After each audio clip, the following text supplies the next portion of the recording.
wahalifu wanaichoma moto huku wao wakipokea malipo. Bahati mbaya sana, waliwaribuni vijana waliokuwa na nia njema, wakidhani ni kusanyiko la halali kueleza maoni yao, lakini kumbe wenzetu walikuwa na nia mbaya. Sasa kama mwenyekiti wa umoja wa vijana wa Chama cha Mapinduzi Taifa, nimeamua kuvunja ukimya.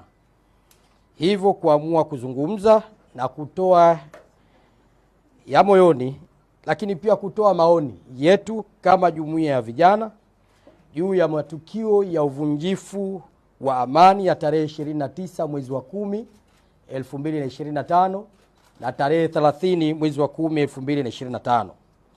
Kwani kwa kiasi kikubwa yaliyofanywa na vijana ambao mimi nina dhamana ya kuwaongoza na kuwasemea mambo yao ndani ya Chama cha Mapinduzi ambacho ndicho chama chenye serikali.